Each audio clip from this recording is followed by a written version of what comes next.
moi, je m'appelle donc Christophe Nothomb.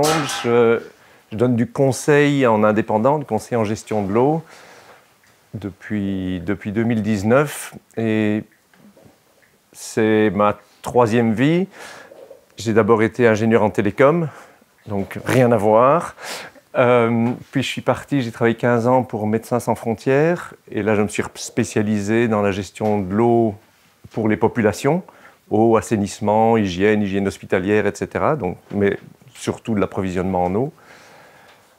Que ce soit dans des camps de réfugiés, des bidonvilles, des situations d'urgence, des épidémies, ce genre de choses-là. Et les 10 années suivantes, j'ai plutôt été comme consultant soit pour des gouvernements, soit pour des organisations internationales, sur les politiques d'approvisionnement en eau ou sur les politiques d'investissement en eau urbaine.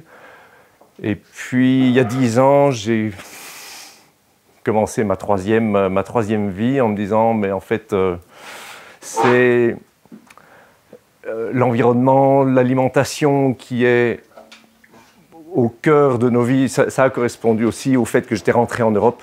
J'ai passé 25 ans à l'étranger, un peu partout dans le monde, et puis rentrant en Europe, je me suis pris de face la réalité de notre beau monde européen, avec tous ses avantages et toutes ses contradictions. Et donc, l'alimentation, je travaillais pendant 4 ans pour le réseau des GAZAP sur un projet d'étude de la durabilité des filières alimentaires alternatives. Et donc, j'avais quitté l'eau, j'étais vraiment là-dedans, et puis en fait en contact régulier avec les producteurs, les petits producteurs, maraîchers, petits éleveurs, je me suis rendu compte qu'il y avait des grosses lacunes au niveau des connaissances dans la gestion de l'eau, et que c'était très difficile de trouver du conseil indépendant pour dire quels sont mes besoins, comment est-ce que je peux y répondre, comment est-ce que je peux avoir un appui technique qui n'est pas celui du fournisseur. C'est un peu la même problématique que pour les conseillers agronomiques. C'est sans doute souvent ceux qui vous vendent les produits qui vous conseillent. Et donc, il y a là un conflit d'intérêts qui existe aussi dans les conseillers en gestion de l'eau. Je me suis dit, tiens, là, il y a quelque chose en fait qui me permettra de reconnecter mon intérêt pour l'eau avec mon intérêt pour l'alimentation, l'agriculture, l'environnement. Donc voilà, ça fait 5 ans que je travaille là-dedans comme indépendant. Et j'ai mis un autre petit logo là, qui s'appelle Hydrologie Régénérative Belgique. Ça n'existe pas encore. On a déjà le logo, mais ça n'existe pas. On est en train de créer une association en Belgique qui traite des sujets d'hydrologie régénérative, et je vais en parler après, parce qu'on pense aussi qu'à ce niveau-là, il y a vraiment des réflexions, des politiques à faire évoluer dans la gestion de l'eau en Belgique, et de se préparer à cette instabilité plus grande qui nous arrive, notamment au niveau climatique. Donc je ne parle pas au nom d'Hydrologie Régénérative Belgique parce que ça n'existe pas encore, mais quelque part, cette présentation serait plutôt dans ce cadre-là que dans le cadre de mon activité d'indépendant. Voilà. Et à part ça, je suis marié, j'ai 3 enfants, 3 grands garçons. Et je trouve ça super. Et c'est entre autres pour eux, c'est en pensant à eux que je mets de l'énergie dans ce que je fais. Alors je vais vous parler d'eau et je vais vous reparler du cycle de l'eau, l'influence du dérèglement climatique sur le cycle de l'eau, et après on va rentrer dans le sujet plus précis de l'hydrologie régénérative. Qu'est-ce que ça veut dire, à quoi ça sert, à quoi ça pourrait servir, et comment le développer, à travers un certain nombre d'exemples. Donc il n'y a pas cette séparation, il y aura pas mal d'exemples dans les choses que je vais présenter. Et puis après, c'est plus question-réponse, qu'est-ce que moi je peux faire par rapport à ma situation, comment est-ce que je peux faire évoluer les choses dans un sens positif pour moi, pour mon exploitation, pour mon environnement et pour plus largement la région dans laquelle je m'insère. Alors, jusqu'ici, pas de questions?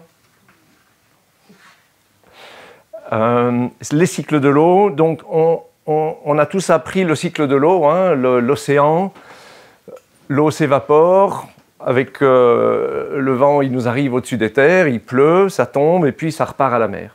Et en fait, cette vision-là, avec laquelle moi j'ai été élevé, ce que j'ai aussi appris quand je me suis spécialisé dans l'eau à l'université, c'est en fait une petite partie du cycle qui nous touche véritablement.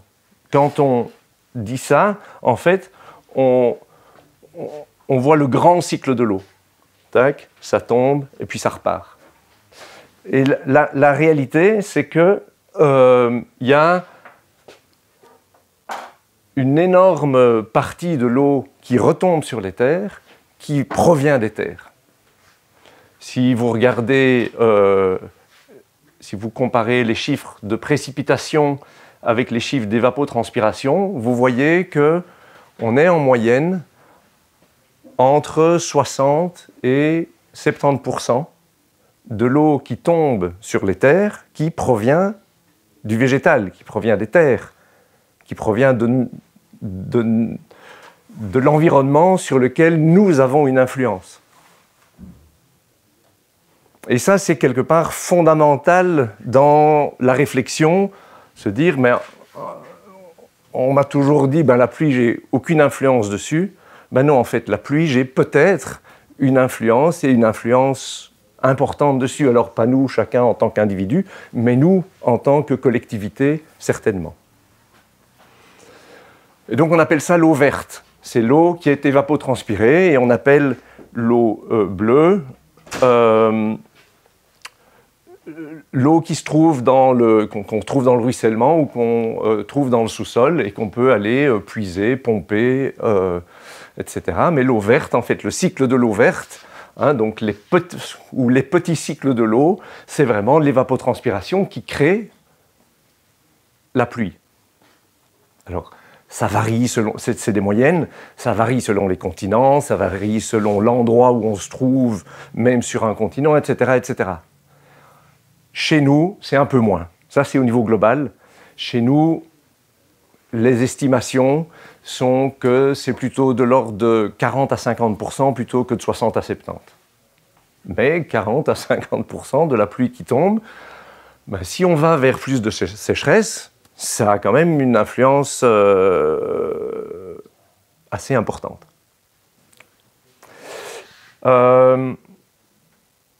Une autre manière de le voir, c'est comme ça. Donc, on a les petits cycles et le grand cycle. Et donc, c'est vraiment l'évapotranspiration qui a une influence notable. Et dans une situation où tout se passe bien, où le cycle est complètement fonctionnel, en fait, la même goutte d'eau, elle va s'évaporer quand elle arrive de l'océan, et puis elle va retomber, et puis elle va se réévaporer, et puis elle va retomber. Et donc, les études disent qu'elle peut être évapotranspirée entre 5 à 6 fois, jusqu'à 5 à 6 fois. Donc on a une influence sur le volume total, et on a aussi une influence sur la répartition. Ça, c'est quand le cycle est fonctionnel. Quand le cycle est dysfonctionnel, c'est-à-dire qu'il n'y a plus assez d'évapotranspiration, de végétation, etc., ben, l'évaporation sur les terres diminue, et donc les équilibres thermiques ne se passent plus de la même manière, et en fait, on va vers l'aridification. Et c'est un processus qui n'est pas nouveau, hein, il y a encore des processus d'aridification un peu partout, mais on les connaît de mieux en mieux aujourd'hui. Et quelles sont les conséquences de ces cycles dysfonctionnels? Bien, c'est plus d'inondations, plus de sécheresse, et plus de sécheresse, plus de chaleur, moins d'évapotranspiration, moins de pluie, plus d'incendies. Et avec le réchauffement climatique, c'est plus intense. Donc, et tout ça, quelque part, il est dû à une évolution dans notre occupation des territoires, mais aussi à cette accélération du cycle. Si on ne fait pas évapotranspirer notre goutte d'eau plusieurs fois, elle retombe, elle va dans le ruisseau, la rivière, et elle retourne à l'océan. On a en fait accéléré le cycle. Et en fait, on a tout fait pour accélérer le cycle dans notre gestion de l'eau, spécialement chez nous, au minimum sur les 100 dernières années, si pas plus. On a drainé, on renvoie l'eau le plus rapidement parce qu'on ne veut surtout pas la garder sur place. On a drainé les champs, mais on a aussi drainé les zones humides. On a urbanisé, donc l'eau, elle tombe, elle ne va pas s'évapotranspirer, poup, on l'évacue dans les égouts ou retour à la rivière, etc., etc. Donc cette grande accélération est en fait aussi est une conséquence et une source du problème. Alors, une fois qu'on a dit ça, ben là, on peut se dire, ben, c'est simple, il faut décélérer. Un autre... et donc, ça en fait, j'ai déjà dit, donc on a urbanisé, donc on a moins d'infiltration, donc l'eau ne peut pas s'infiltrer, donc elle s'accélère. On a enlevé les haies, donc c'est pour ça que j'aimais bien la petite présentation d'Arlène, en disant, mais en fait, tu disais tout à l'heure que tu estimais que dans ta région, il y avait à peu près 80% des haies qui avaient été enlevées. Les chiffres sur la France, ce sont des chiffres français, donc je n'ai pas les chiffres belges pour ça, mais ça doit être assez similaire. C'est qu'il y a au moins 50% des haies qui ont été retirées. Alors on essaye d'en remettre, mais le bilan net aujourd'hui, il est toujours négatif. Okay, on retire encore plus de haies aujourd'hui, alors qu'on sait toute la valeur qu'elles ont pour différents éléments, que ce soit pour les cultures, mais aussi pour l'eau, et on continue à avoir un bilan qui est négatif aujourd'hui. C'est donc moins d'arbres et beaucoup plus d'urbanisation, donc 40% d'urbanisation, ça je pense que c'est les chiffres belges. Okay, donc on continue à urbaniser, alors il y a la théorie du stop béton, en Flandre c'est 2040, c'est ça, et en Wallonie je ne sais pas quand.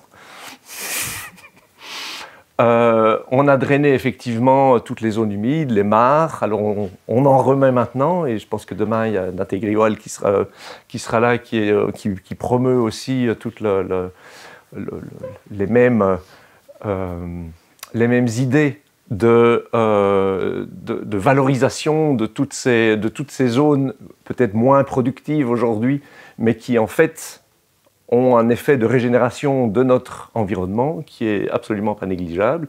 Et au niveau de l'agriculture, le gros point, c'est la matière organique dans les sols. Et il y en a beaucoup moins, donc on estime qu'il y avait de l'ordre de 4 à 5% de matière organique dans les sols dans les années 50, 1950, et qu'aujourd'hui, en moyenne, on est à quelque chose de l'ordre de 1,5. Ça veut dire qu'on a perdu entre 3 et 4%, et ça a des influences. C'est les pratiques agricoles, ça a des influences sur les pratiques agricoles, puisqu'il faut mettre plus d'engrais, donc puisqu'on a moins de matière organique, et puis il faut mettre de l'irrigation, etc. Et comme on a moins de matière organique, le sol est a beaucoup moins de cohésion, et donc il y a plus d'érosion, il y a plus de ruissellement. Moins d'infiltration, plus de ruissellement, plus d'érosion. Un petit exemple, regardez juste les photos, c'est le même endroit avec le même genre de pluie, et si on a un sol qui est nu, qui est travaillé, qui est compacté, et un sol qui est couvert, non travaillé et qui a été décompacté, ben en fait, le comportement de l'eau sur est complètement différent. Là, on aura des inondations, du ruissellement, etc., il n'y a plus d'infiltration ou une infiltration extrêmement faible. Et ici, il y a une infiltration qui est maximale. Ça ne veut pas dire que quand il pleut, comme il a plu cette année-ci, et qu'il repleut, et qu'il repleut, et qu'il repleut encore, il n'y aura pas quand même du ruissellement. Mais ce sera du ruissellement qui aura lieu sans érosion.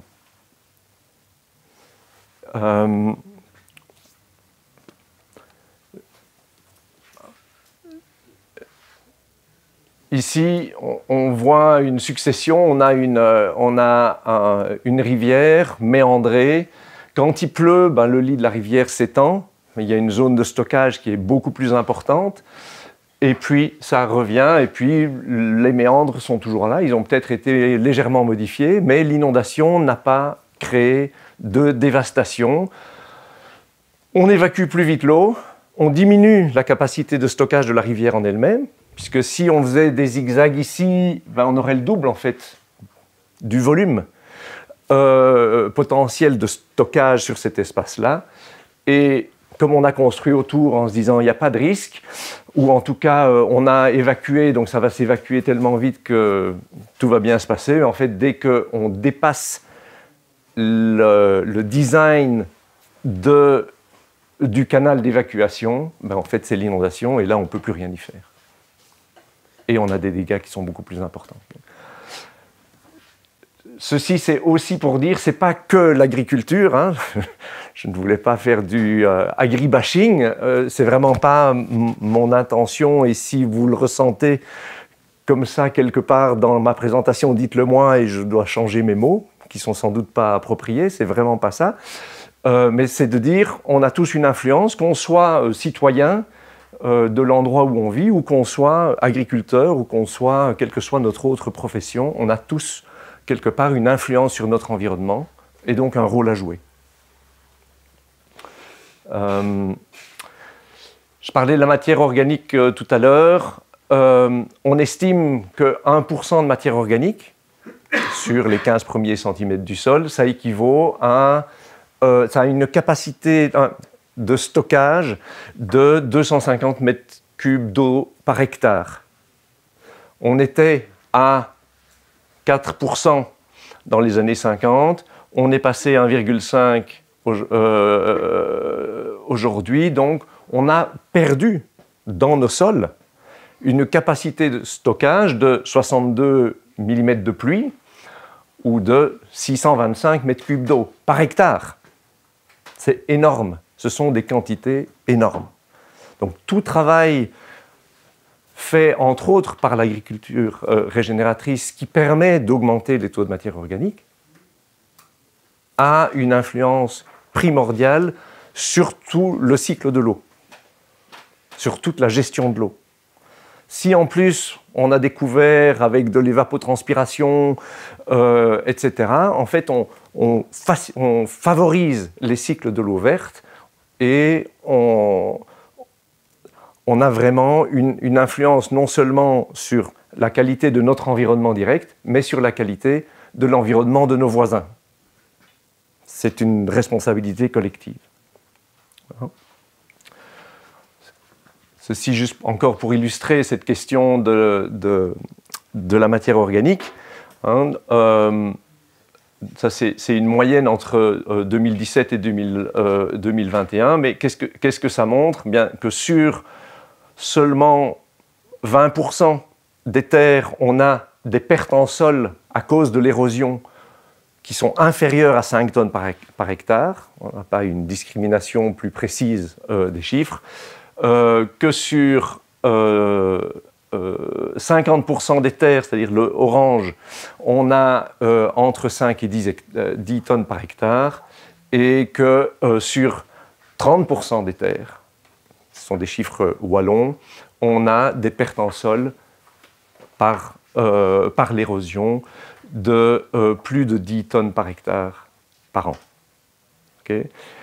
Toutes ces choses-là sont des choses que vous avez certainement déjà entendues. Je pense que c'est important de les remettre dans la réflexion sur l'eau et de se dire, OK, j'ai peut-être intérêt.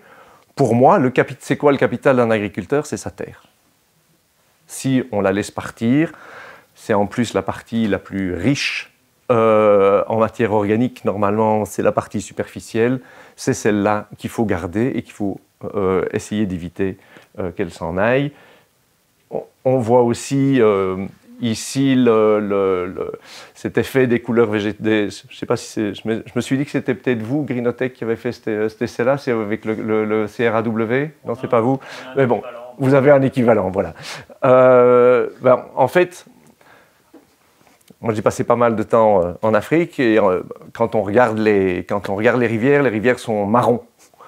Et on s'habitue, on se dit la couleur normale d'une rivière, c'est marron. Mais en fait, non. La couleur normale d'une rivière, c'est transparent. Et on voit bien que c'est dû à la dégradation, finalement, de notre environnement, qu'on passe de ce qui devrait être à ce qu'on voit le plus souvent. Dernier point lié à ça, il y a aussi, évidemment, une influence de la présence ou non de végétation et de ces cycles d'évapotranspiration sur la température. Si on a un taux de vapeur d'eau plus élevé dans l'atmosphère, il y a une plus grande réflexion des rayons solaires. Il y a 50% qui arrivent au sol et qui est transformé par la photosynthèse. La photosynthèse, c'est une réaction endothermique, et donc qui va profiter de l'énergie du soleil pour produire des sucres et produire de l'eau.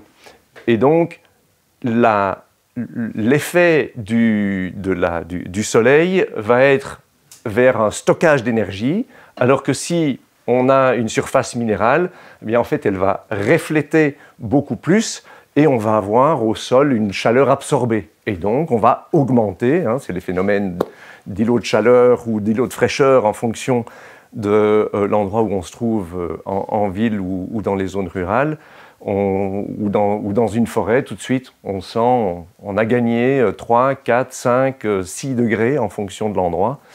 Et quand on fait, alors j'ai pas repris ce petit exemple-là, mais vous l'avez sans doute tous vu, où on prend une photo avec un thermomètre sur l'asphalte, le bord de la route, et puis la zone, la zone plus, avec une herbe plus haute, et on voit qu'il y a des différences de température qui vont facilement de 5, 10, 15, 20 jusqu'à 30 degrés. Et donc, ça veut dire que cette énergie n'est plus au sol, elle n'est plus là pour nous donner chaud, mais elle va nourrir notre écosystème, elle va nourrir les cycles d'évaporation et de condensation, et c'est en fait vers ça qu'il faut aller. Il faut vraiment y aller, puisque ça c'est une étude de 2023, je pense, oui, dans les limites planétaires telles que évaluées par le Stockholm Resilience Center, on a dépassé les limites tant dans le cycle de l'eau bleue, c'est-à-dire qu'on utilise trop d'eau, que dans le cycle de l'eau verte, c'est-à-dire qu'on évapotranspire plus assez. Je simplifie, mais c'est ça l'idée.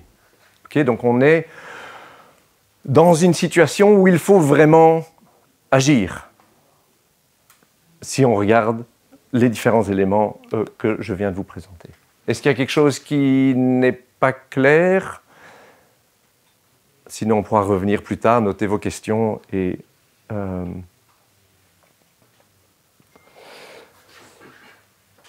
Alors, dérèglement climatique, alors je vais passer rapidement parce que vous le savez sans doute tous, donc il y a dans les plans, pas dans les plans malheureusement, dans les modèles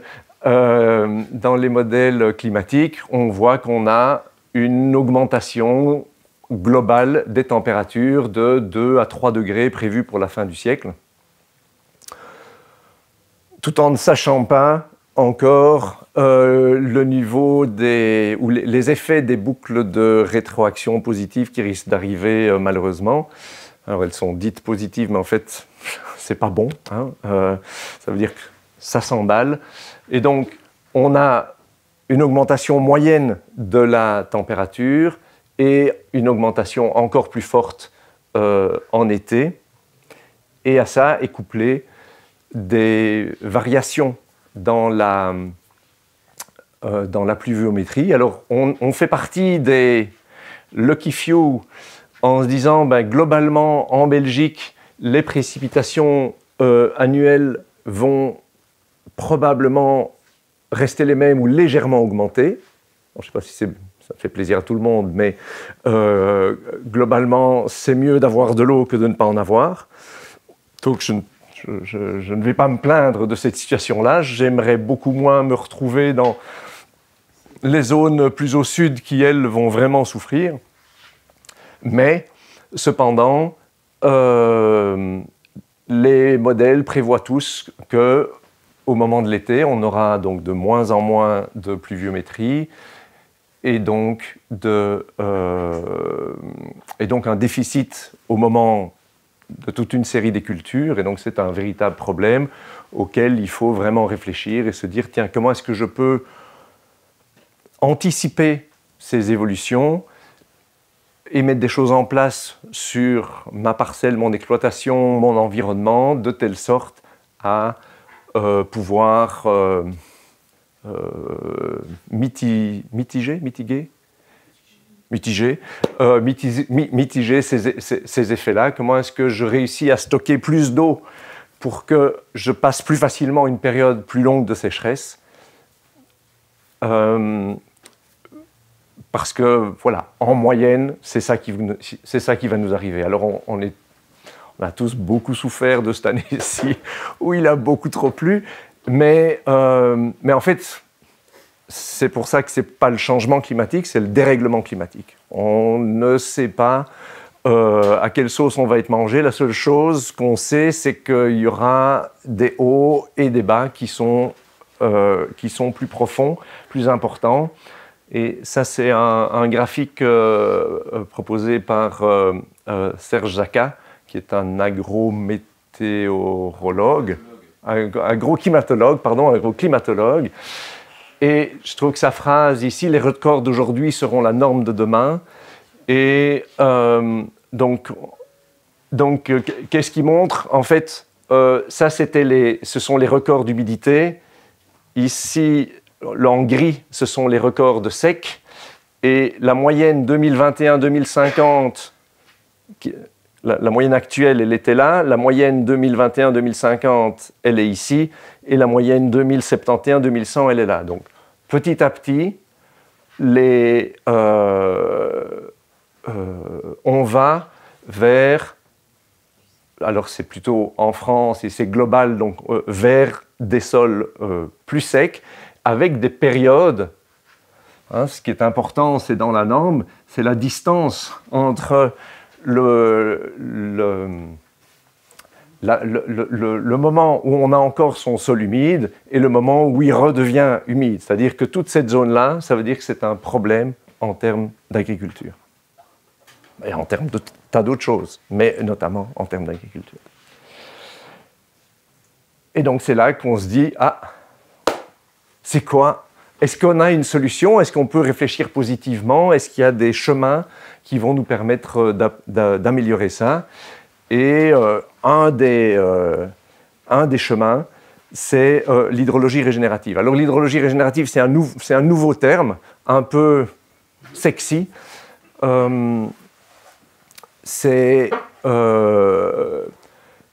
peut-être plus l'aménagement du territoire pour avoir des nouveaux paysages, des paysages qui seront plus résilients, plus à même de résister à ce yo-yo météo et climatique auquel on va être confronté. Et donc, ça résonne avec l'agriculture régénérative, mais vraiment l'idée, c'est de travailler à la régénération des cycles des petits cycles de l'eau. Et c'est pour ça que c'est important. D'où est-ce que ça vient? Alors ça vient, tu parlais de Keyline Design tout à l'heure. Le Keyline Design, c'est le nom qui a été donné par Percival Alfred Yeomans, qui est un ingénieur, agriculteur australien, qui, c'est pas d'hier, hein, 1956, moi j'étais pas né, qui déjà réfléchissait dans un contexte climatique totalement différent d'une autre, en disant l'érosion et l'assèchement des terres ne sont que le résultat d'une mauvaise planification agricole et d'une incompréhension de la topographie. Donc il disait, si on analyse correctement le paysage et qu'on joue avec ce paysage de telle manière à maximiser sa résilience en eau, eh bien on peut faire tout et n'importe quoi. Et ça, c'était sa ferme qui s'appelle Yeo Barney, en 1971. Donc lui, il a commencé vraiment à travailler sur cette lecture de paysage et sur qu'est-ce qu'on pouvait faire pour survivre ou produire mieux dans un pays avec un climat qui est quand même beaucoup plus contrasté. Hein. Donc 3 mois de pluie, et, enfin entre 3 et 4 mois de pluie, et entre 8 à 9 mois où il ne pleut plus. Et donc, comment produire dans des conditions comme celle-là, comment gérer l'eau d'une manière qui ne nécessite pas d'aller faire des forages, d'aller chercher de l'eau ailleurs, mais de véritablement capter l'ensemble des pluies qui tombent dans le paysage, essayer de les faire circuler, de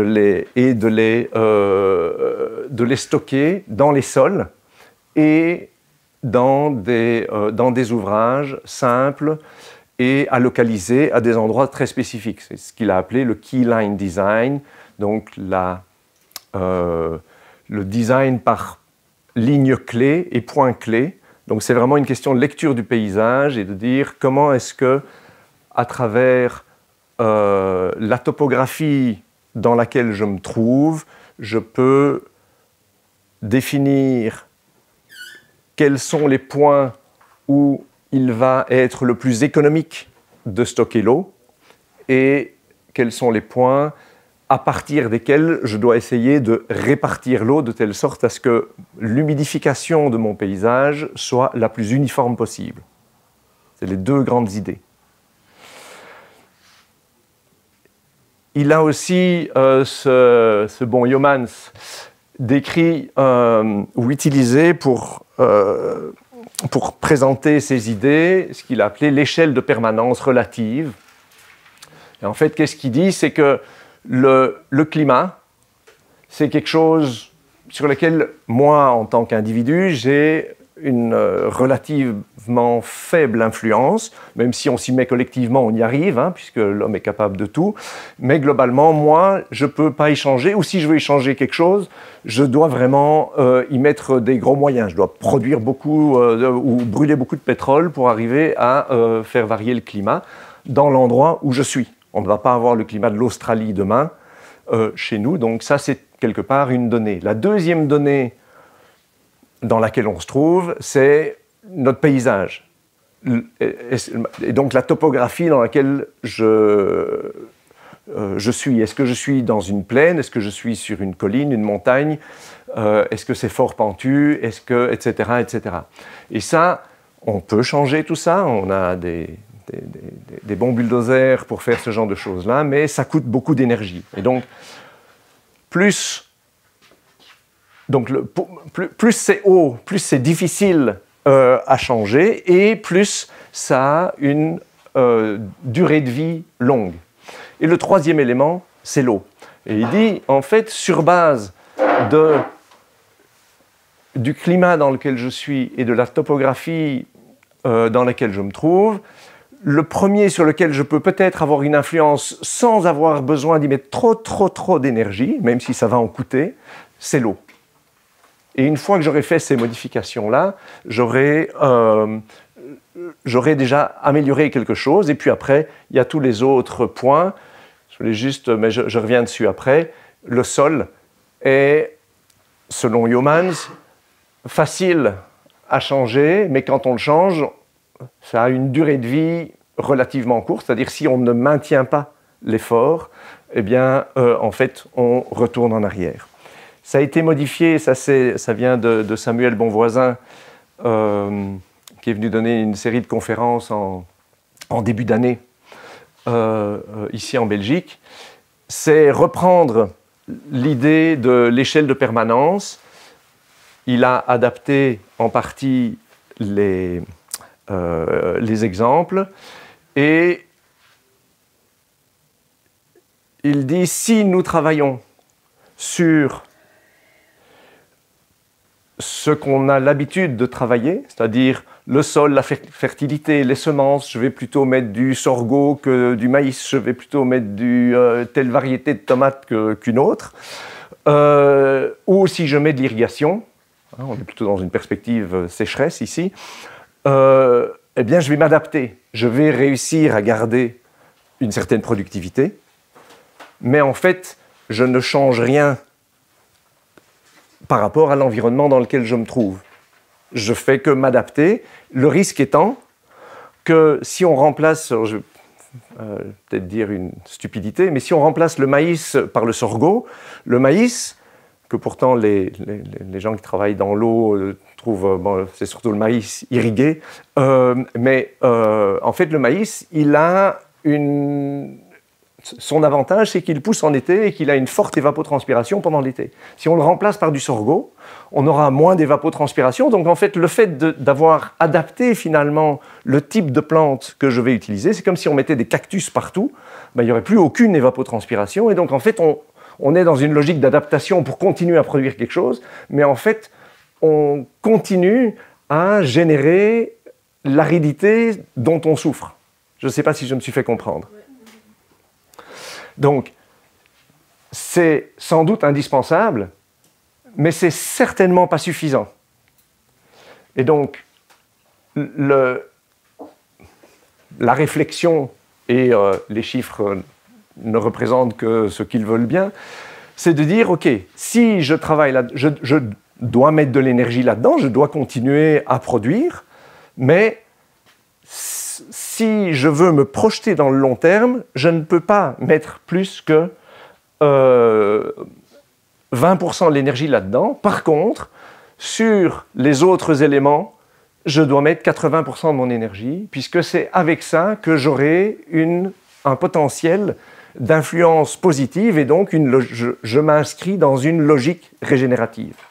Okay, donc, travailler sur la gestion de l'eau, remettre les arbres, les haies, les couverts forestiers.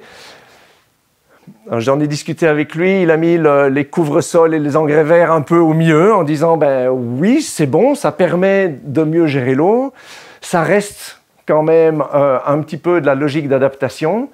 Moi, je les aurais mis, donc j'ai utilisé je les aurais mis dans les 80% de l'énergie parce que je pense qu'effectivement, ça favorise les effets d'infiltration et donc ça a une influence et sur la matière organique, pardon, et donc ça influence positivement la régénération. Mais je n'ai pas voulu changer son exemple puisque je le citais. Et donc, ben, on arrive assez simplement, alors l'hydrologie régénérative ou les principes de Yeomans inclus dans le Keyline Design, ben, ils sont finalement, c'est du bon sens. L'eau qui tombe, pour qu'elle ne soit pas érosive, je dois la ralentir. Sinon, naturellement, elle va s'accélérer dans la pente et puis elle risque de créer de l'érosion. Et si je la ralentis, il y aura plus de potentiel d'infiltration, donc moins de risque de ruissellement. Je dois la répartir. Alors la répartition, je montrerai un petit exemple après, c'est pas évident, mais si on modélise un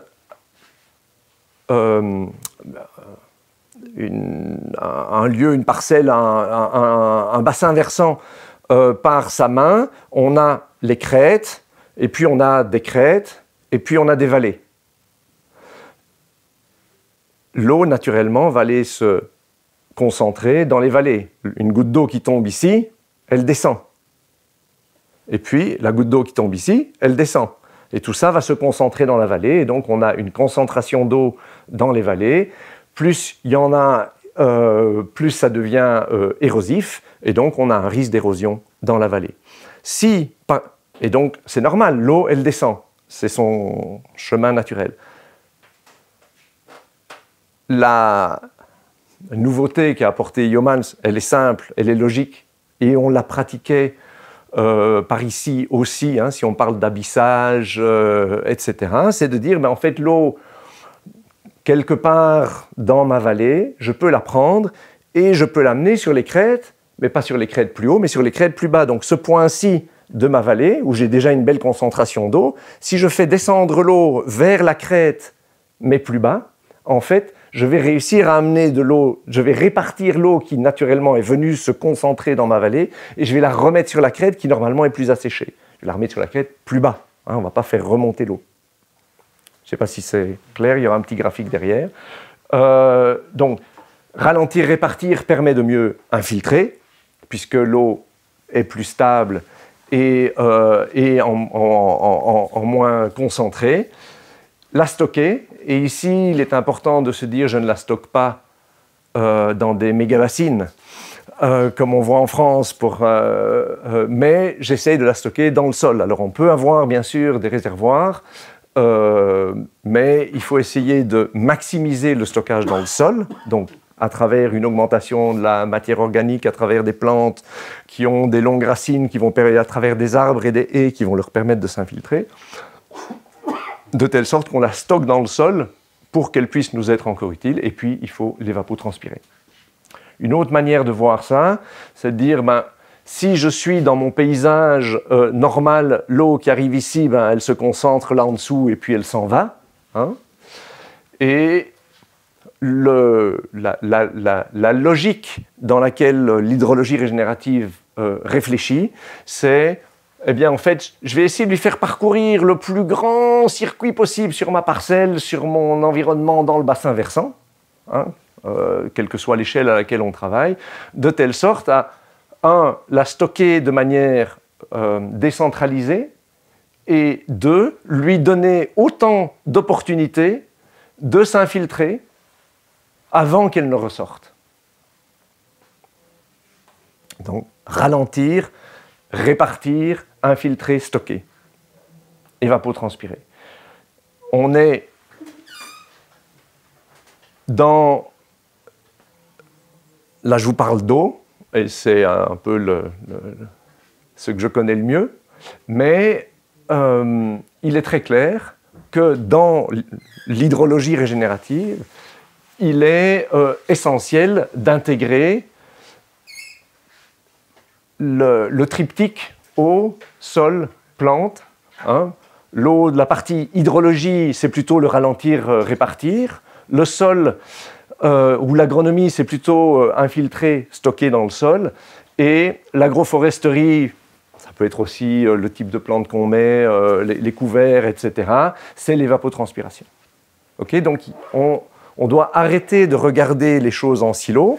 C'est valable pour moi qui suis plutôt ingénieur en eau qu'agronome, mais c'est valable aussi pour les agronomes qui doivent se dire comment est-ce que je réfléchis à l'eau dans le paysage, et c'est valable pour les agroforestiers, je ne sais pas si on les appelle comme ça, de dire en fait je dois aussi intégrer la manière dont je réfléchis, ce que je propose en termes d'aménagement, par exemple, d'agroforesterie, eh bien, je dois l'intégrer, bien sûr, dans une vision agronomique, je pense qu'ils le font tous, mais aussi dans une vision de gestion de l'eau qu'ils font peut-être moins.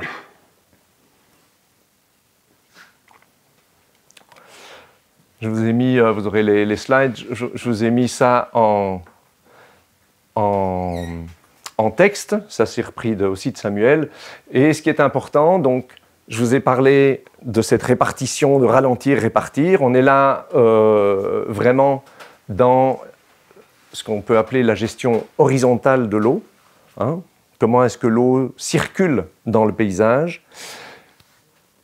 il faut aussi penser, et c'est plutôt la partie sol et agroforesterie, sur la gestion verticale. C'est les haies qui vont permettre à l'eau qui arrive, qui circule, non seulement d'être, si on les a bien positionnées, de permettre de répartir l'eau dans le paysage, mais aussi de s'infiltrer et de s'infiltrer profondément. Et donc, on est vraiment dans la gestion verticale avec les arbres et les autres plantes. La logique aussi est que les effets d'un travail sur ces trois axes ont des effets temporels différents.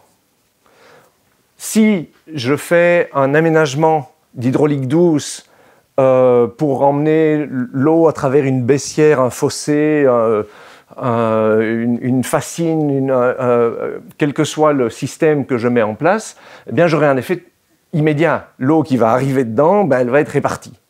Okay, donc je peux avoir un effet extrêmement rapide sur la manière dont l'eau circule. Si je travaille sur le sol, ça va prendre un petit peu plus de temps parce que je dois reconstruire ma matière organique, ou je dois avoir mes plantes, mes couverts, etc., etc. Ça va avoir un effet rapide, mais un peu moins rapide que l'eau. Mais si je continue dans cette direction-là, j'aurai un effet à long terme qui continue à s'améliorer. Et l'arbre, pas la plante, pas le végétal simple, mais l'arbre, lui, il met du temps à pousser. Donc pour qu'il ait vraiment une influence sur la gestion verticale de l'eau, il faut mettre l'arbre hier et au plus tard aujourd'hui, et il aura un effet dans 5, 10, 15 et encore plus grand dans 20 ans. Okay, donc c'est important de parler de tout ça, et en même temps, il faut bien comprendre dans quelle perspective le conseil qui peut être donné ou le changement que je vais opérer demain sur mon terrain, quel effet il va avoir.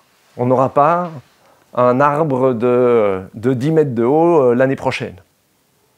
Donc avec une capacité d'évapotranspiration, une capacité d'aller rechercher l'eau au plus profond dès demain. L'idée de tout ça, c'est de passer de situations où finalement l'eau, elle ne fait que nous compliquer la vie, à une situation où elle est beaucoup mieux répartie et non destructive. Je vous ai déjà expliqué ça, hein? Oui, on est d'accord. Je vais quand même prendre 15 secondes là-dessus. L'idée, donc, c'est de mettre des barrières le plus haut possible, hein, donc, dans l'écoulement, et répartir l'eau. Et vous voyez, si vous avez l'habitude de lire une courbe de niveau, ça c'est la courbe de niveau, ça veut dire que c'est la même altitude partout.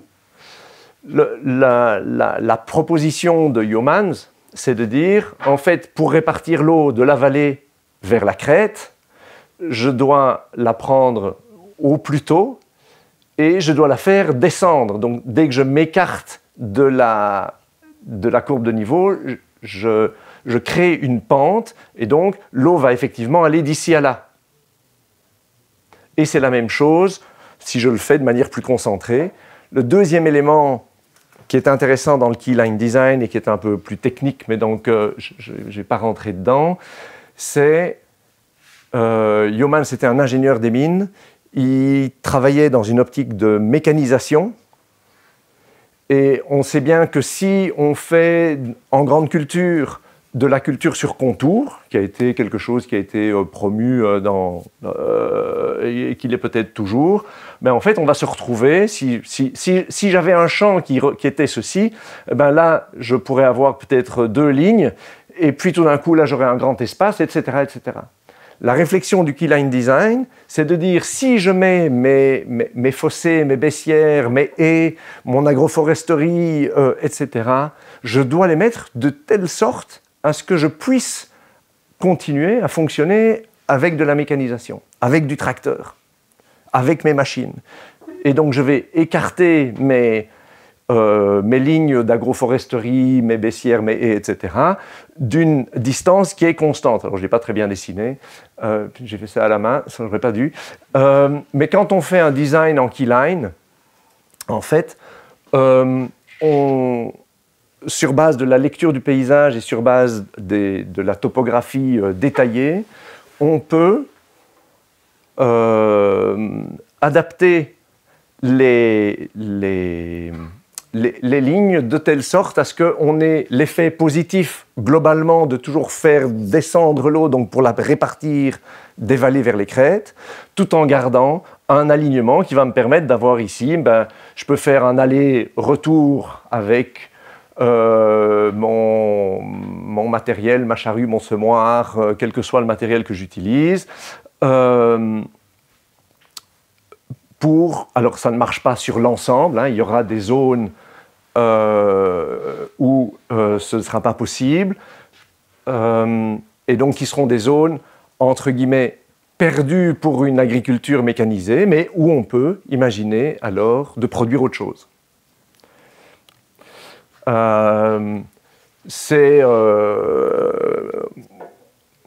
Donc ici, tout ça a l'air de bien fonctionner, on est dans des cultures parallèles, et donc on peut fonctionner avec une culture mécanisée sur ce genre de terrain.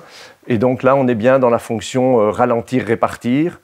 Là, j'ai mis, c'est nouveau un petit dessin de Yeomans. C'est sur sa ferme Yobarni, où il montre clairement que il passe d'un bassin, un peu le premier dessin que je vous ai montré, ça passe d'un bassin à un autre, et donc on fait vraiment circuler l'eau dans l'ensemble du paysage.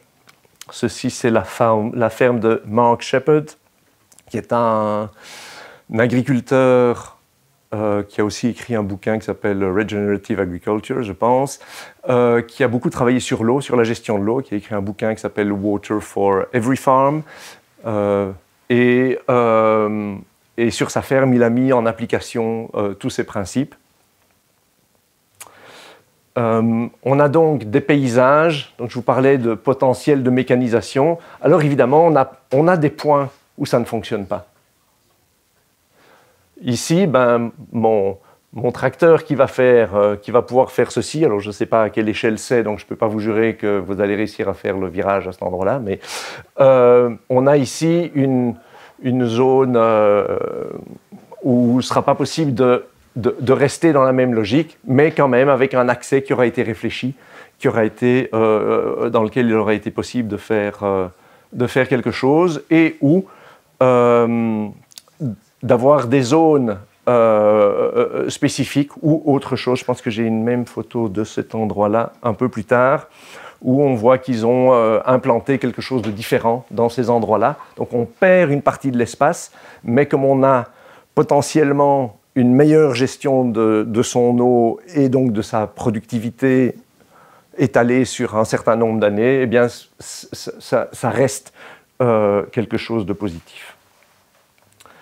Là, on est plutôt dans le infiltré stocké, donc soit dans des prairies par du sous-solage en keyline, donc aligné en répartissant l'eau dans une prairie, ou dans d'autres conditions. Là, c'était une partie sur contour. Là, c'est du stockage temporaire. Donc tout ça n'est pas imperméabilisé. C'est juste, je permets à l'eau, quand j'en ai en trop plein dans mon fossé, dans ma baissière, eh bien, j'ai la possibilité de la stocker à un endroit, de lui permettre de s'infiltrer, et elle va bénéficier à mon écosystème de manière plus globale après. Ça, c'est le seul exemple que j'ai en Belgique de prairies qui a été dessiné en keyline. Donc on a ici 3 lignes de baissière, il y a des moutons qui viennent paître là. Et en fait, la baissière, c'est simplement un fossé avec donc la terre qui était ici a été remise sur le bas du fossé, Et c'est une haie qui est plantée. Là, ça venait d'être fait, donc on ne voit pas encore la haie qui monte. Mais ça permet effectivement de gérer l'eau, ce qui sinon, ça c'est un assogne, ruisselait assez fort. Et donc elle est stockée en partie dans l'eau est stockée en partie dans la baissière, lui permet de s'infiltrer et donc bénéficie à la zone aval par après. Ça, c'est une autre baissière construite légèrement différemment. Ça, c'est en Drôme. On est allé l'année passée visiter ce site. Et donc, ça, c'est vu de loin. Hein, donc, ils ont fait juste 2 baissières. C'est pour faire du foin ou pour faire pâturer. Et ici, donc là, ils ont mis c'était un fossé. Ils ont fait un fossé, puis ils ont mis du broyat dedans et ils ont planté.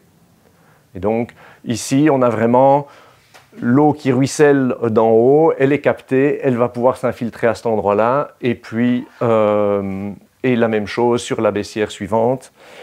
Et par hasard, je suis tombé sur une photo de cette année-ci, du même endroit. Ça, c'est moi qui ai pris la photo, et ça, c'était dans un article. Et on voit qu'ils ont commencé à faire la même chose sur les prairies d'à côté. J'imagine que c'est parce qu'ils avaient vu un effet positif, constaté un effet positif du premier travail. Je vous ai montré un exemple de sous-solage. Là, j'ai juste pris la photo pour avoir la sous-soleuse de Yeomans.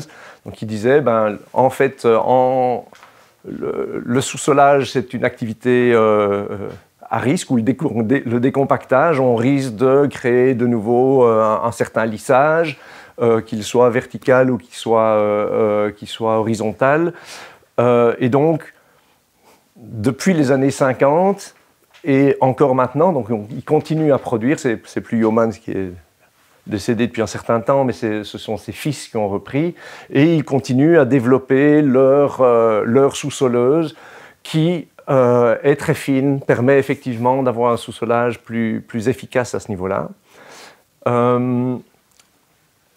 La semaine passée, je fais l'Académie Régénactaire pour le moment, donc je fais un petit peu de pub pour eux, mais il y avait un agriculteur qui s'appelle Guillaume Chedru, qui disait que lui, en fait, donc ça marche très bien pour les prairies. En grande culture, lui, il ne fait plus que de la fissuration. Pour éviter le risque, avec les ailettes, de faire le décompactage. Et si tu repasses derrière, enfin si vous repassez derrière avec une machine ou même juste repasser dessus avec le semoir, etc., en fait, le décompactage, vous avez ouvert, mis de l'air, vous allez repasser dessus, vous allez refermer. Tandis que si vous faites juste la fissuration, il dit, moi, je fais maintenant, tous les 5 ans, dans ma rotation, je donne un coup de fissuration. Alors lui, c'était quoi? C'était après le colza, avant le blé. Ça, je ne peux pas vous jurer, j'ai un peu oublié déjà. Mais voilà, il intègre ce fait de fissurer pour permettre une infiltration. Donc c'est vraiment de la gestion verticale. Je trouvais ça intéressant de sa part de dire, voilà, la gestion verticale, c'est vraiment important. Quelle heure est-il? 3h22. Et j'ai jusqu'à 30 normalement. Ah! Bon, on va...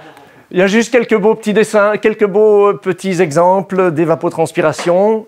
Là, c'est le même, c'est pour ça que je vous disais, la première photo tout à l'heure où il y avait ce dessin-là, ça venait d'être installé. Donc là, ils ont vraiment mis autre chose de ce côté-là également. Donc, c'est de se dire, en fait, dans ma logique, j'ai un type d'activité et en fait, il y a des zones sur lesquelles il est plus difficile de fonctionner comme ça. Et si on a une envie de diversification, c'est peut-être une opportunité. À d'autres échelles, on va visiter ça fin octobre, pardon. On va en Slovaquie. Donc, ils ont lancé au niveau d'une région, dans la région de Košice, un programme sur 10 ans d'hydrologie régénérative sur l'ensemble de la région, qui a une taille similaire à celle de la région wallonne. C'est-à-dire il y a des choses qui existent et qui peuvent se lancer, et on peut avoir ces ambitions, comme on en discutait avec Simon tout à l'heure, au niveau de l'ensemble de la région ou au niveau des différents bassins versants. En France, il y a des tas d'exemples maintenant avec des agglomérations, notamment autour de Valence. Et en Belgique, il y a cette étude faite entre autres par Aurore Degré sur le bassin de la Vestre, en disant, tiens, comment pourrions-nous imaginer une restructuration ou un réaménagement de tout ce bassin de la Vesdre pour ne plus avoir les catastrophes, enfin la catastrophe telle qu'on l'a eue en 2021, avec des différents axes, dont un qui s'appelle ici Key Line Design, et donc qui est vraiment de l'aménagement d'hydraulique douce pour rendre le territoire et l'environnement plus résilient. Avec des effets qu'ils ont quantifiés de manière théorique, après il faut les réaliser, mais des effets sur le ruissellement et sur les ruissellements extrêmes qui ont été calculés, mais qu'il faudra affiner et réaliser sur le terrain. Alors, c'était un peu ça la question, hein. Qu'est-ce qu'on peut faire? J'ai essayé de vous donner quelques exemples. J'ai pris cette photo, c'était la semaine passée, de ce champ, c'est proche de Gembloux, j'y passe régulièrement, vous aussi, ou certains d'entre vous aussi. Et en fait, ici, il avait des patates, et on voit qu'il y a une bonne partie de ces patates qui sont parties, en tout cas qui n'ont pas pu pousser. Et je me suis dit, tiens, qu'est-ce qui potentiellement s'est passé? Il y a eu du ruissellement, il y a eu... alors je suis allé voir les cartes et ça c'est de l'autre côté de la route. Et en fait on voit qu'il y a une accumulation d'eau et... sur un open field. Oui, tout à fait, donc il n'y a rien.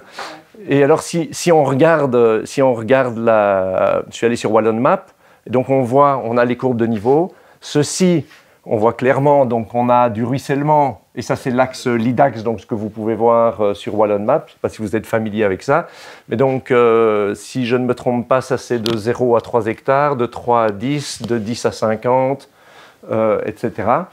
Et donc on voit que, en fait, sur ce champ-ci, si tout ruisselle, il se tape sur le bout, là où il y avait les patates, il se tape un sacré ruissellement. Qu'est-ce qu'il peut faire pour éviter ça?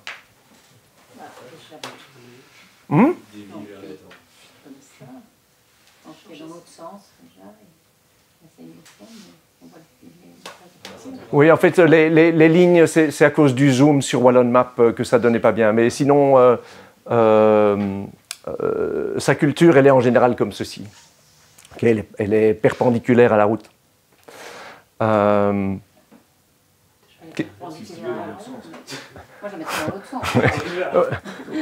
Potentiellement. Alors, ici, on a vraiment un exemple qui montre que ce n'est pas évident, parce que s'il met dans l'autre sens, il va avoir du ruissellement comme ça aussi. Donc, c'est pas facile. C'est juste pour dire, il n'y a plus qu'à. C'est pas, il n'y a qu'à faire ça. Je pense qu'il y a une vraie réflexion à avoir sur... La parcelle, hein. Pardon?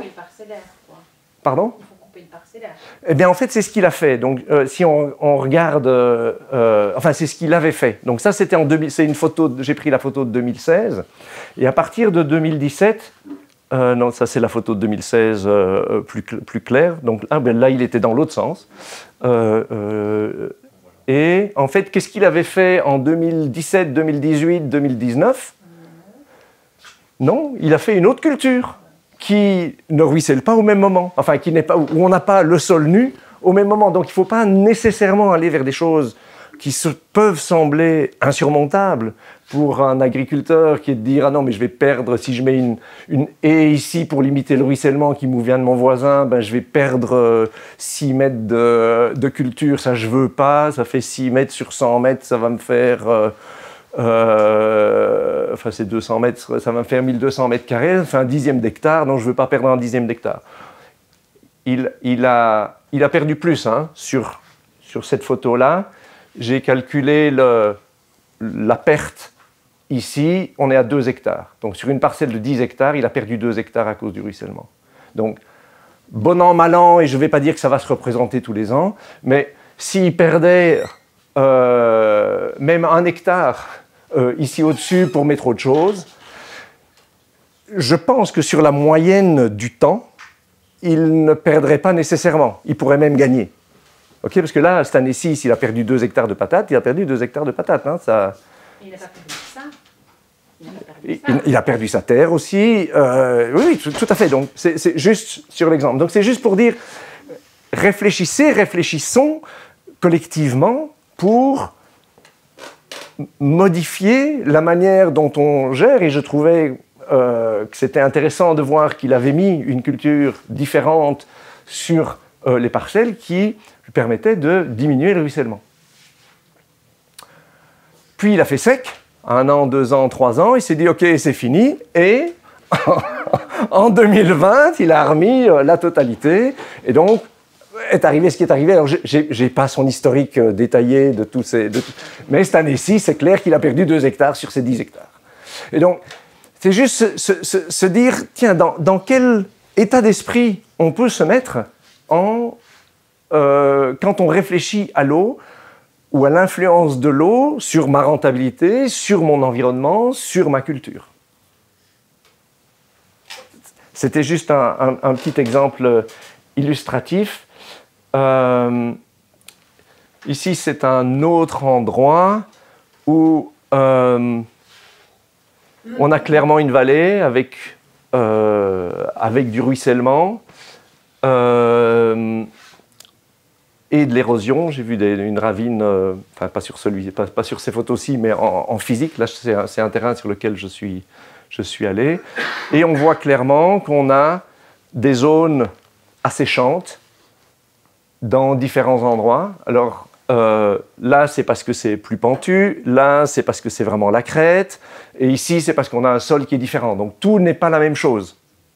Donc, il faut réfléchir aussi, intégrer le sol. Quand on regarde, hein, on ne peut pas juste regarder la parcelle et se dire « Ah ben, il y a qu'à ». Donc, il faut un peu regarder un petit peu plus loin que juste l'écoulement de l'eau. Mais qu'est-ce qu'il pourrait faire pour diminuer son érosion et pour limiter les zones asséchantes. Alors, changeons le sens de travail du sol. Déjà, ça fera une belle différence. Parce qu'aussi, hein, il était comme ça c'est clair. Autre chose? La fascine, c'est génial c'est génial, c'est un bon outil pour arrêter l'eau quand elle arrive. Je préfère la haie qui va avoir un effet plus permanent, combiné avec une fascine à court terme. Mais la haie qui va effectivement permettre de faire la gestion verticale de l'eau. Parce que la fascine, elle va arrêter donc sur la gestion horizontale, sur le ruissellement, mais elle risque d'être submergée quand même, et puis avec le temps, son efficacité, sauf si elle est bien entretenue, va diminuer. Donc il faut la coupler avec quelque chose de plus permanent, puisque si on a un ruissellement et qu'on ne va pas changer l'entièreté de la topographie, on ne va pas pouvoir arrêter ce ruissellement. On peut arrêter l'érosion, mais on ne va pas arrêter le ruissellement. Moi, je suis entrée là-dessus. Là-au-dessus? Là au-dessus? Là au-dessus? Après la zone rouge. Après la zone rouge? Non, entre la zone rouge et le ruissellement. Ici? Oui, je suis entrée tout ça. Toute la partie basse, qui est la seule partie plane qu'il a ici, mais qui est souvent inondée. C'est réfléchir. Donc finalement, ils ont mis des choses en place. Moi, ce que j'avais suggéré, ça n'a pas été réalisé, mais parce que le projet s'est arrêté. Enfin, le projet d'aménagement de manière globale s'est arrêté, mais c'était effectivement de répartir l'eau de la vallée vers les crêtes et de stocker partiellement l'eau donc dans la vallée, avec une double baissière, parce qu'en fait, il y a une forte accélération sur cette partie-ci. Si on ne met que celle-là, on a trop d'eau qui arrive, et si on ne met que celle-ci, on a un risque d'érosion sur le bas. Ce n'est pas une science exacte, mais ce sont des réflexions dans lesquelles on peut entrer pour avancer là-dessus. Et pour stocker.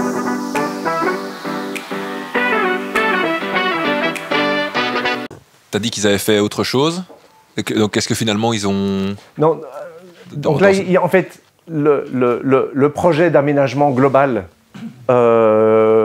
s'est arrêté parce qu'en fait, il y avait un gros projet de maraîchage sur une autre parcelle au-dessus, et tout ça a été combiné avec amener de l'eau ici, parce qu'ici, il y a une zone en jardin-forêt qu'ils ont commencé à installer, et ici également.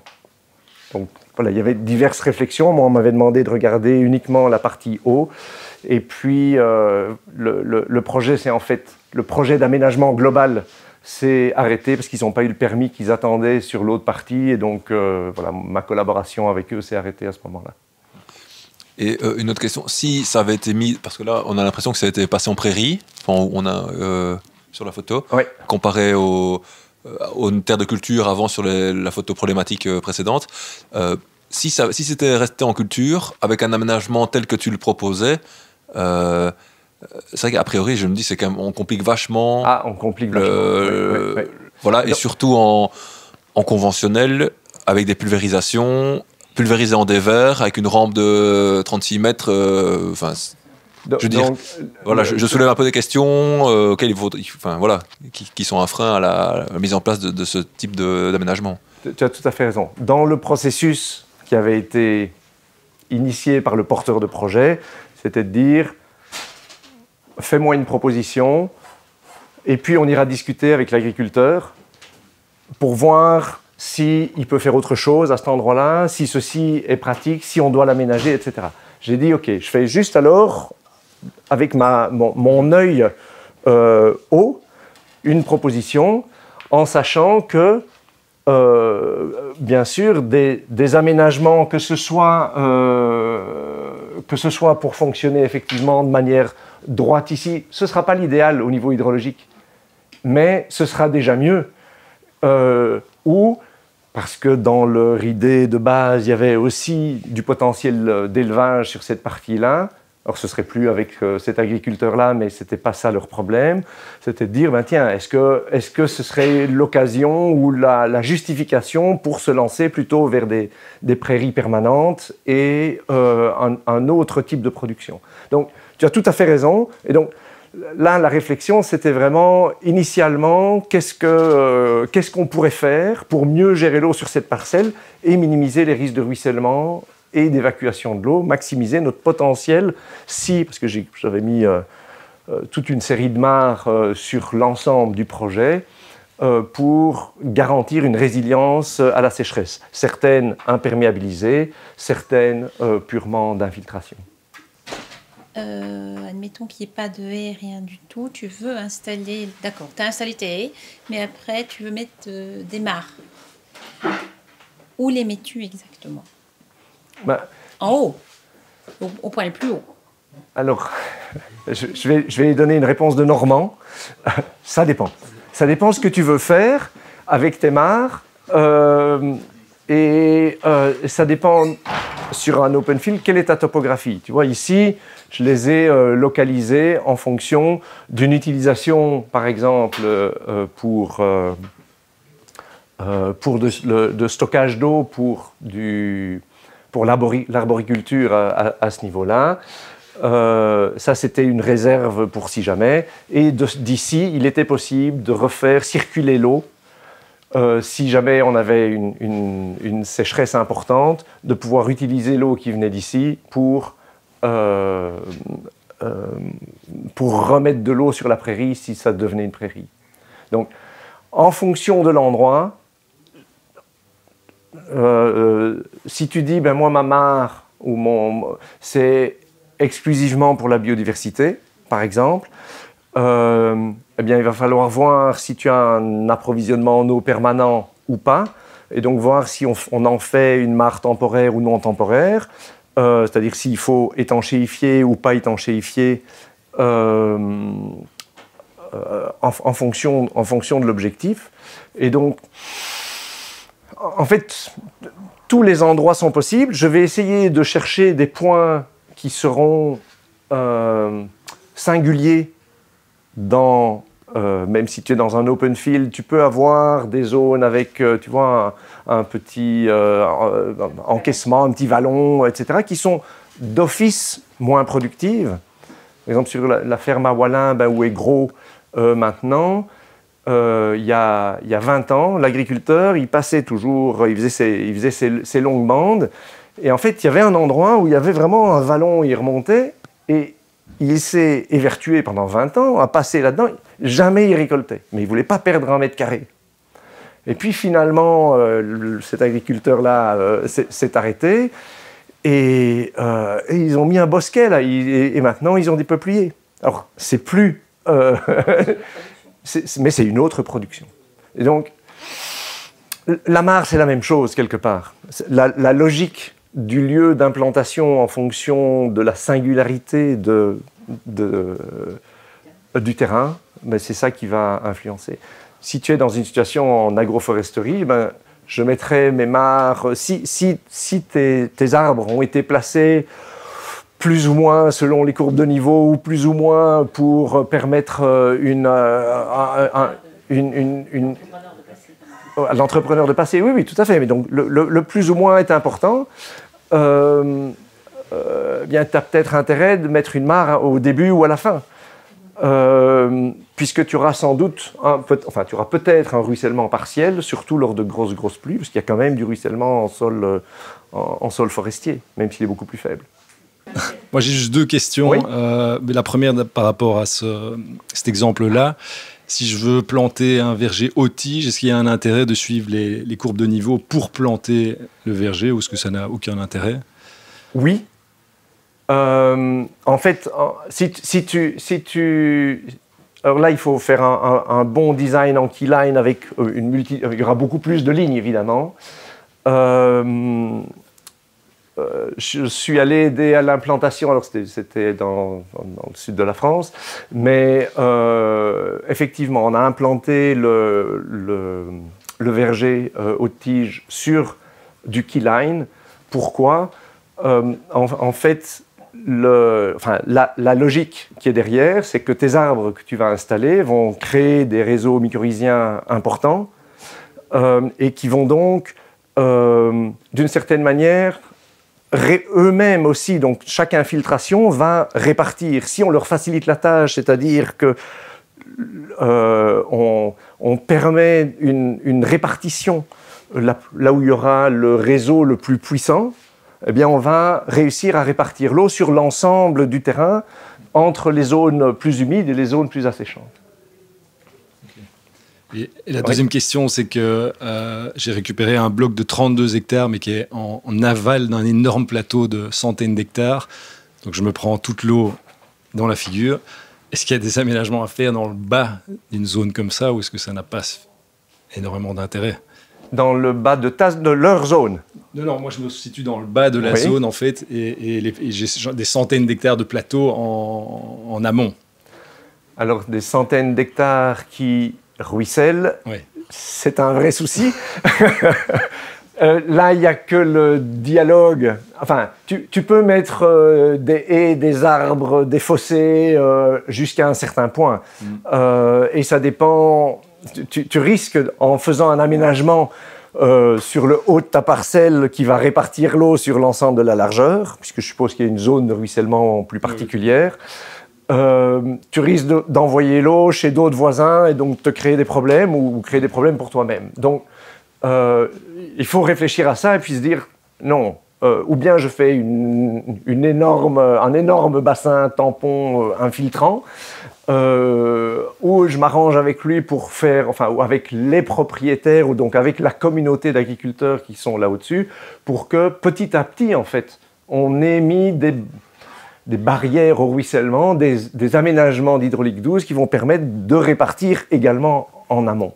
Parce que on l'a déjà vu avec l'exemple précédent, là, je veux dire, si notre ami ici, il est tout en bas, ben, il ne peut pas faire grand-chose d'autre que mettre une barrière quelque part, quoi, avec tous les risques que ça comporte pour lui également. Donc, il n'y a pas de solution miracle. Maximiser la gestion verticale pour minimiser... Mais faut voir. Il faut voir qui sont tes voisins. Mais cette situation, elle est partout. Hein. Cette situation, elle est partout. C'est pour ça que la remarque de Simon de dire, en fait, il faut faire l'aménagement au niveau supra-parcellaire, elle est essentielle. Et donc, on doit penser remembrement. Et c'est ce à quoi aspirent les gens de la DAFOR, en disant, mais en fait, on se rend compte que notre aménagement du territoire, tel qu'on l'a fait, ou tel que l'on fait la génération d'avant, ben en fait, dans notre situation d'aujourd'hui, ça nous amène un peu trop de problèmes. Et sur le projet dont parlait Simon, il y a une présentation, je ne sais pas si tout le monde est invité, mais, si c'est ouvert pour invitation, mais c'est le 15 octobre, ça s'appelle le projet 104. Et ça vaut vraiment la peine. Ils ont des réflexions et ils font des choses intéressantes.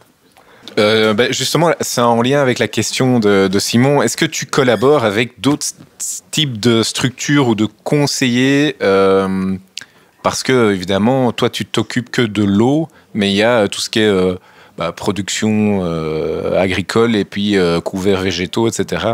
Tu n'as pas toutes les compétences, donc peut-être que tu t'entoures ou déjà avec l'agriculteur. Est-ce que tu dialogues avec son conseiller agronomique Alors, est-ce que c'est facile ou pas? Est-ce que tu fais des ponts, toi, de ton côté donc, ou... Mon objectif, c'est de faire des ponts. C'est entre autres pour ça que je fais l'Académie Régénactaire. C'est pour pouvoir mieux comprendre le point de vue de l'autre, tout en ne voulant pas m'y substituer. Hein. Je ne donnerai jamais du conseil agronomique, je ne me sentirais absolument pas légitime. Je pense que c'est essentiel et c'est pour ça que j'insistais tout à l'heure sur ce triptyque eau-sol-plante, c'est travailler avec la WAF ou avec Olivier Baudry, avec les conseillers agronomiques, que ce soit ceux de Greenotech, de Natagriwal, de Régénactaire, etc., de Farm for Good, de Terre Vivante, oui pardon Alain. C'est de dire... En même temps, comme je le disais tout à l'heure, c'est pas compliqué l'hydrologie régénérative. Le problème, c'est que personne ne porte ce regard-là. Enfin, personne. J'ai l'impression que ce regard-là n'est pas assez porté dans les conseillers agronomiques. Et donc, c'est pour ça qu'on veut faire cette association d'hydrologie régénérative. C'est vraiment pour que ça devienne un réflexe. Et si ça devient un réflexe pour tout le monde, ben moi, je prends ma retraite et je suis content. Merci. Merci à vous.